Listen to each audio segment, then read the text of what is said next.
Have you ever thought about quantity versus quality? And have you just ever thought that if you're having a lot of quantity, that there is no way that you're also going to have a lot of quality? If this is the case, then this episode is going to be for you, and this is going to just be something that might show you something and might just, give you some light, for the darkness you're in. It kind of just really sounds sad, but I didn't intend that to sound sad. But yeah, this is what the episode is going to be about. But as always, more after the intro.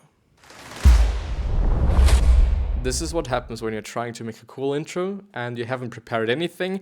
And yeah, this is then what it is. But yeah, with that being said, hello, welcome back to the next episode of the Self-Development with Tactics fucking podcast. And I'm pretty pumped to be here, as fucking always.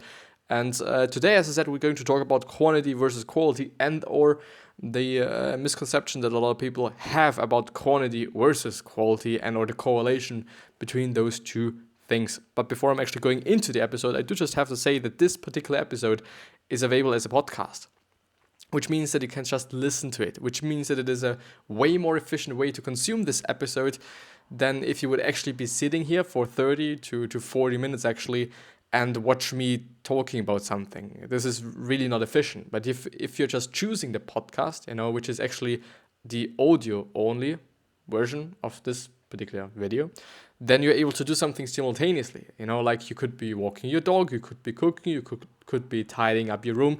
You could be doing so many different things while you're consuming this episode, while you're consuming just a lot of knowledge and or value and whatever this episode's hopefully going to be. But yeah, it is just way more efficient, and it's also way more efficient for your cellular data and or your mobile data if you are on the go right now. If you're at home, this is not really something that you should hopefully, care about. But yeah, let's actually move into the episode. Today we're actually going through something that I wanted to go through before, but maybe I have forgotten about it, but we're actually going through one of GaryVee's articles. I guess this is actually the first time, but I'm not quite sure. I really am not. But I'm really looking forward to it, because quantity versus quality is definitely something that he has been talking about and has been talking about quite a lot in the past few, I would say, months. It's probably not been a year, even though I'm not following him, for such a long time. But I gotta have to say that he influenced me heavily, just alone what I'm doing right here, having a podcast, having and or making YouTube videos and whatever.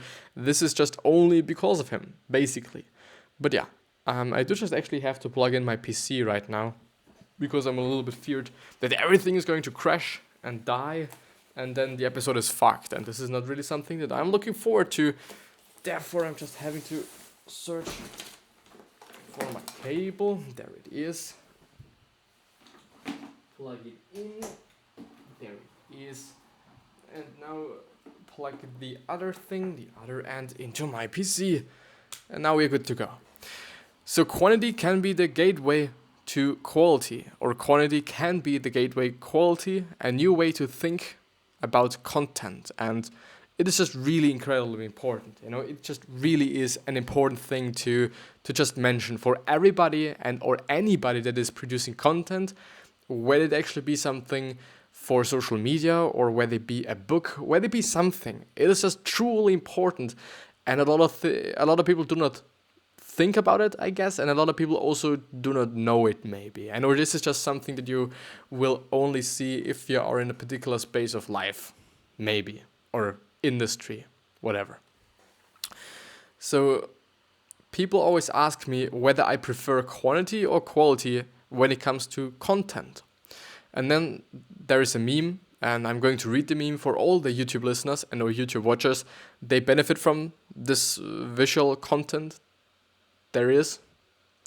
And the podcast listeners do just have some other advantages, So one guy says, "This guy creates so much content, I wish he would do less, but do it better." And then there is another guy, tweeted, IG posted, LinkedIn posted, and whatever. And there is also GaryVee looking at the guy that is actually posting and doing a lot of things. And now GaryVee says, "But who gets to decide what quality is?" To me, the answer is always both. You want more quality and more quantity. I always talk about how the creative is the variable of success, and I couldn't believe in it more. But if I really had to pick just one, I would go with quantity. Here's why. A lot of people think that quantity comes at the expense of quality, but I think it leads to quality. It gives you more opportunity to find out what quality actually is. So many of you are not posting because of your own subjective opinion about your content, not what the audience actually cares about. And the problem there is that you can't decide whether something is good or bad if you don't post it, if you're not shipping it, because you will never know unless you actually know your audience really, really, really good, like really immensely good. Then you might be able to kind of figure out before you actually post something if it is working or not. But I don't know, we never know in the end, at my point of view at least. Therefore, posting it and then seeing if the content gets a lot of engagement, and or if it is received good and or well, then it is good content. But if it is not received good or well or whatever, if it is received bad in a bad way, then it is not good content. No matter if you spend 10 minutes or 10 hours on this particular post or video or whatever it is, in the end, it always comes up to your audience. And this is the point, This is the point of this whole article. It comes up to the audience. And if you're producing a lot of quantity, if you're producing a lot of different content, you're able to figure out what they think is good content, because what you think good content is doesn't really matter, because you basically, maybe you are doing it. Actually, I've been thinking about it today, actually in the morning, if there is some people that are actually producing content for themselves and or content for people that are like themselves. And if you're really doing that, then your subjective opinion might be actually right. But this is really rarely the case. Therefore, posting it and then seeing what your audience says is just crucial. But I'm going to read, I'm going to read along. So many of you are not posting because of your own, I've read that. The more content you put out for more audience demographics and segments, the more you can really understand what they respond to and refine what you're putting out based on actual data, instead of only depending on the subjective opinions of decision makers, which might be your own subjective opinion if you are in charge. Maybe your boss is in charge, and then it is his probably subjective opinion of the whole post and or content. So even though I believe the creative quality is the variable of your success, it is the quantity execution that becomes the opportunity to figure out what the quality is. The reason I have so many insights about content is because I've created a machine around me that allows me to listen at scale. It looks like I'm just talking, but it's led to a level of listening that gives me such profound consumer insights. The next decade will be one enormous game of value of output, and whichever companies figure out that game first and can execute it will pick up this proportionate market share. I would actually say so. The thing is, listening is truly important, and I always like it when I'm seeing just some correlations between life and social interactions and then business-wise things or content-wise things. These are just really great. I really like those things, and I really like seeing those things because are they coming up often? I wouldn't actually say that it is often the case, but definitely sometimes, definitely sometimes you can see that there is some correlation between quote unquote real life and quote unquote business life. You probably know what I mean. But listening is truly important, not only in just face-to-face conversations when you're talking to somebody else, because people like to talk about themselves most often. I know people that do not really like to talk about themselves. Then actually, even though this is not always particularly true, because there might be some situations where they like to talk about themselves, when it is about something that might and or probably is not really about themselves, but rather their opinion, about their thoughts and those things, but not really about their personality and or lives, family, all those relatively private things. But everyone just talks about themselves just at one point in time. And then listening to this particular person is just a really, truly good thing, because people like other people that are listening to them, which is really interesting, which is really, really interesting. So think about it consciously, and Maybe you even decide that you're going to listen more than you talk when you're talking to somebody, or if you're having a conversation or when you're having a conversation with somebody that might even be particularly important for you, maybe for your business life, maybe even for your private life. But I also gotta have to say that if you're listening on just a business level but also just in a private level, you probably know more about people than when you would be talking a lot. Even though talking as well is important, just in this kind of context as well, or especially. But if you're listening, you know what they like. If you're listening, you know what you should be producing so that they are going to like it, they are going to engage with it, and they're going to follow you and stay with you, basically. And it is really important, and it just does make sense. The problem that I'm having is that I don't know if I'm actually a bad listener, which is something that I've been thinking about today actually, or if I'm just not seeing the insights, or if I'm not seeing the things that I should be seeing, because I don't know which content that I should produce, especially, for example, on Instagram. On other platforms, it is somehow like it does make sense, because it just always have to be contextualized to the platform. On Instagram, there's going to be different content than on LinkedIn and whatsoever. This is actually a good insight, but in terms of the whole audience, I am not having just a lot of insights. I at least think, but I'm actually going to look at these things a little bit more, and I'm going to talk about them a little bit more as well, But let's move on with the article. More volume doesn't mean you post for the sake of posting.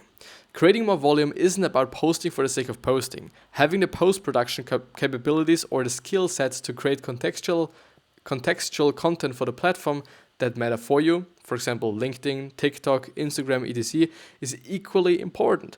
Ironically, volume of content inevitably makes your content more relevant to the people consuming it. Once a company or a brand accepts this framework for producing content, the next thought is, so, what are we going to say? Once you have the option to create so many pieces of content, you can start the process of making them contextual to specific audience segments. You can make content for, let's say, female CEOs or CIOs in Russia. And because you're making a ton of content, you're not going to make vanilla anymore. You're no longer depending on 2 to 3 pieces of content to reach and convert everybody. Once you adopt this framework, you become deeply knowledgeable of how powerful these social platforms really are. For example, if I want to reach a CTO who went to MIT, I can use MIT colors in my creative to make it more likely for him and or her to click into it. Imagine being able to scale that concept over many job titles, locations, schools, and organizations. You can literally make a piece of content that starts with, hey, are you 20 years old, 28 years old? And it's maybe even gonna work. And it's probably going to work because there's definitely or probably somebody that is 28 years old and is following you and or is just consuming your content or is just seeing this particular post. Because having some people around isn't that difficult. Everybody has some people around on the social media, whether it be 100 people, 200 people, 300 people. But actually having a real audience, having people that are just liking your content, having people that are engaging with your content, having people that like what you're producing and that are looking forward to what you're producing and what you're putting out there. This is, at my point of view at least, what's difficult, and not that easy. And this is actually the point where I am. I need to listen. I need to see what they like, and then I'm going to produce what they like. And the variable to just maybe figuring out what they like is producing a lot of content and also a lot of different content, because if you're producing the exact same shit all the fucking time, you maybe can see what formulations of words and what word constructions people like in theory, but you actually have to monitor it, which might also be one of my problems. I'm putting a post out and then that's quite it. I'm not monitoring just how it is working, if people like it more than just some other post where I've actually just used some other words and whatnot. But this is something that I should be doing and also you should be doing, because these are insights. People just like things, and putting out things that they like makes sense if you actually also want to post that as well. Because often there's some kind of a thing like, Especially for girls, when they're posting just some half-naked shit, of course a lot of dudes are going to like that. And actually always when I'm looking up a woman's page, whether it be actually a celebrity or somebody that I just know, I always look for those pictures that are like a little bit more naked, some sorta, you know what I mean, she's not wearing a lot of things, and or maybe she's just looking a little bit like more sexy and whatnot. And I always look for those pictures to see if this picture actually has the most likes. Sometimes I'm then seeing it and then I just think like, well, yeah, that's funny. But sometimes it is actually not the case, which is then something that I kind of find interesting as well, but just look for it. Look for it maybe just on your sister's page or your cousin's page, whatever. Maybe you're actually seeing it. After a detailed conversation about this, you can imagine how fast 100 pieces of content actually starts feeling too little. Yeah, it actually is not that much. It really is not that much. You're able to basically, in theory, reach 100 people with 100 pieces of content. And, the thing is, a lot of people, like, of course, some people have the same exact kind of opinions and those things, like, we are not just, I don't know, like, I like design and there's probably like a million other people that like design as well. Just probably even more people. But yeah. If you don't have a team, start by picking the content formats you're the best at. If you had the option to go back in time and buy up beachfront property in Malibu for pennies on a dollar, would you do it? The answer is yes. You would, and I would do as well, if I knew that. The number one asset for you, no matter what you do, whether you are a financial advisor, whether you are in real estate, whether you sell sneakers, or whether you're trying to run for mayor, is attention. You need other people's attention before you can tell them what you want them to do or what you want from them. Attention is the singular asset, and right now the attention of the world sits in mobile devices at scale on a handful of social platforms, and the game is about communicating with them in written, audio, and or video form. Because we're consuming that. We're consuming, even though I would say like written is also kind of picture form, because it's something static, something that we look at. But the thing is, GaryVee doesn't even care about social media. The thing is, and just the fact is that a lot of people are on social media, and if you're willing to get a lot of attention, then social media is a pretty good place to be at, because there is a lot of attention. There is on different platforms, for example, also a lot of free attention, a lot of free attention in terms of, okay, you don't actually have to buy for reaching a certain amount of people. You can just put out content and people are going to see it because the organic reach is so good on some platforms. Not every platform, some platforms. Ideally, you would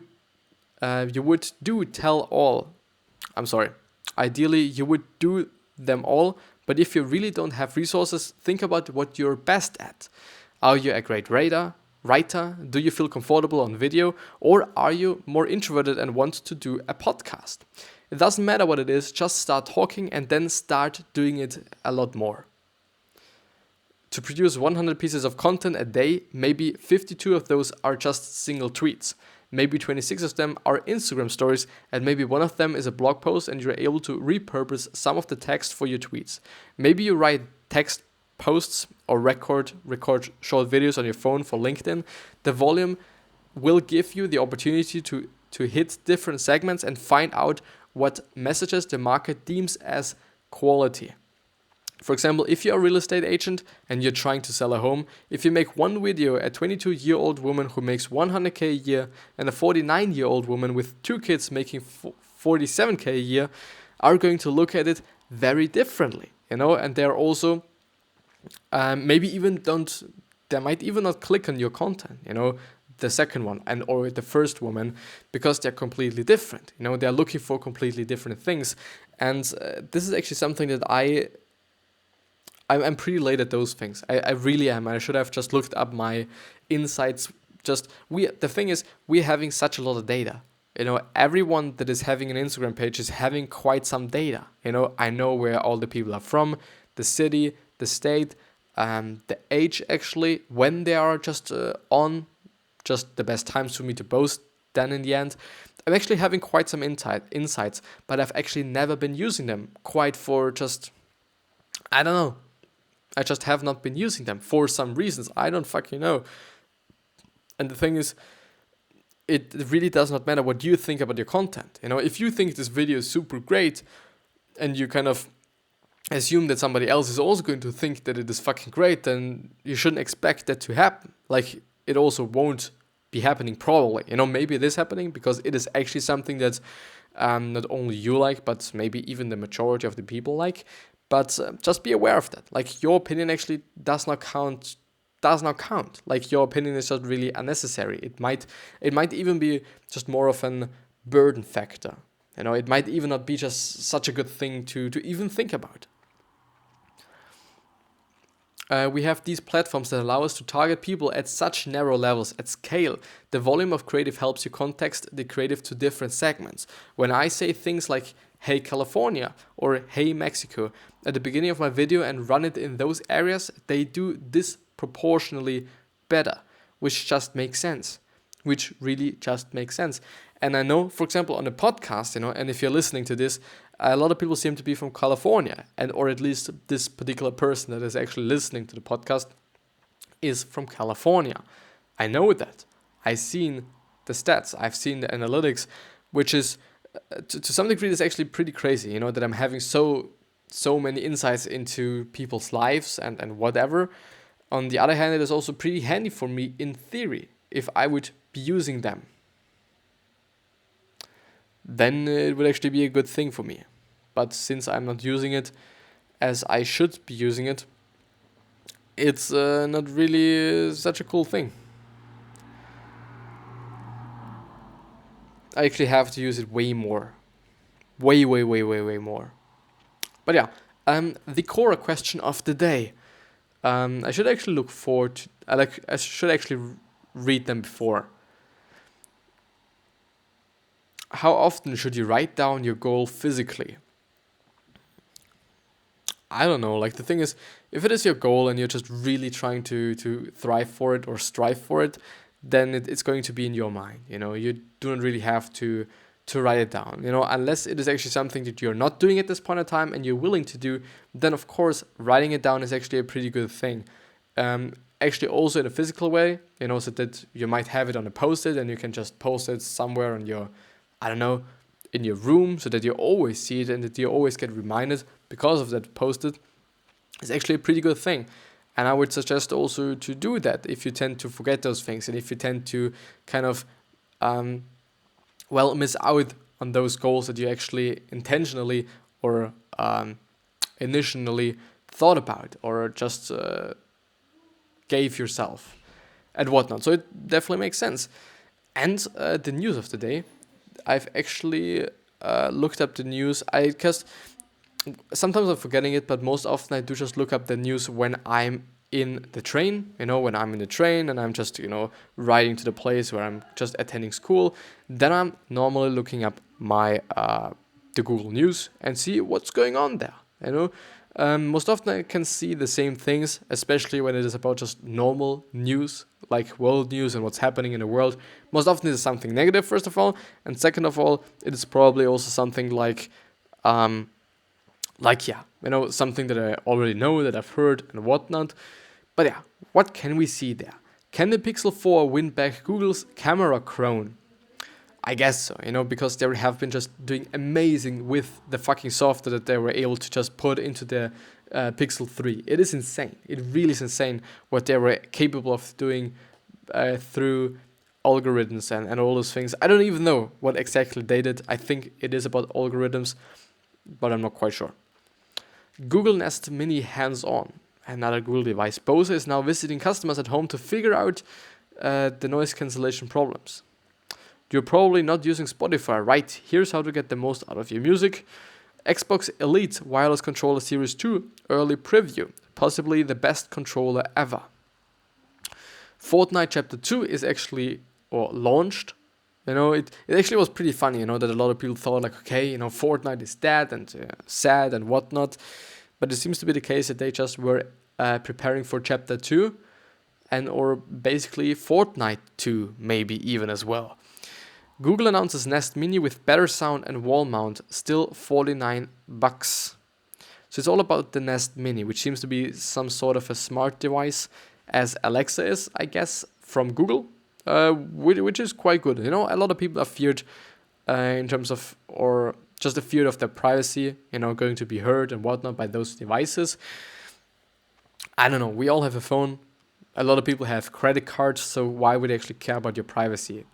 Just in terms of that, of course, they can listen. Of course, this could happen. Of course, it also happened. But I don't know. Like, if you're having a credit card, everyone knows where you are, basically, and or your bank, I guess. Not quite sure. There is something about credit cards. The Switch just can't handle Overwatch. People think The Simpsons predicted the Fortnite black hole. Apple releases iOS 13.1.3 with bug fixes for phone, mail, health, and more. Apple called out for sending data to Tencent, which is always nice, you know, when your data just gets sent around and something. Stellaris Galaxy comment. Let's actually have a look. I'm only seeing Pixel Force in the last few, I don't want to say days, but weeks, I guess, more. Can't I just have my science, please? Oh, there it is. My science. You know, let's actually see what science says. Maybe there is something interesting. Exotic fuzzy dark matter may have created giant filaments across the early universe. NASA denies alien life discovered on Mars in 1970, or in the 1970s, which is Fox News from 1 hour ago, so it's probably gonna be right, I guess. Young ice at the moon's south pole surprises researchers. The mysterious case of NASA's missing 1.1 billion moon lander. Is it in the ice? Maybe. For NASA's new suit, I've actually seen that they have a new suit, which is something amazing, and they claim that it is going to fit everyone, you know, and it should kind of make it possible for everyone to be in space and to travel to space and whatnot. And there's going to be the first full female or all-female spacewalk, which is actually really late. Like, I gotta have to say, like, I don't know.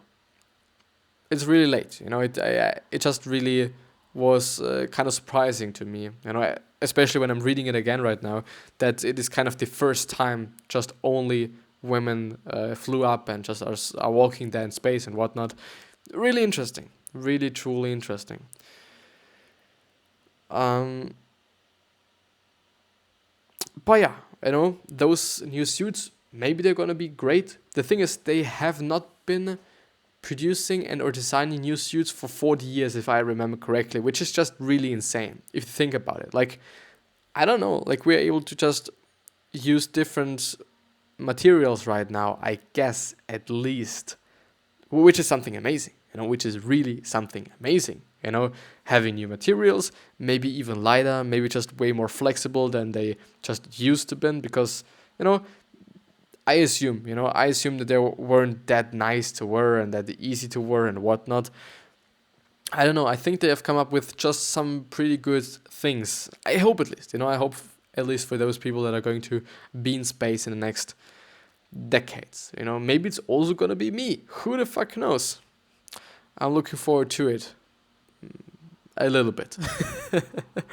But yeah, this is gonna be the end of the episode, and I wish you the best health, happiness, and success. And I also hope that you're going to ask yourself and remind yourself on how you're going to be remembered, which means your legacy, which means being nice and being remembered as a nice person, which will work, but it's not going to work for in terms of, like, not everyone's going to remember you as a nice person, because we are so many people. There's gotta be 1 or 2 or 3 or 5 or 100 people that dislike you or even hate you, just by nature, just because it is what it is. But 3 other questions that I hope that you're going to ask yourself are: why are you here? What are you trying to change? And what is bothering you the most? And these 3 questions are hopefully going to show you your purpose and maybe even a business idea. You know, because often businesses started with fixing something and or having a solution for something that, really pissed them off. And yeah, with that being said, please subscribe to the YouTube channel and also to the podcast if you've liked it. And I'm gonna see you the next time. I hope, at least.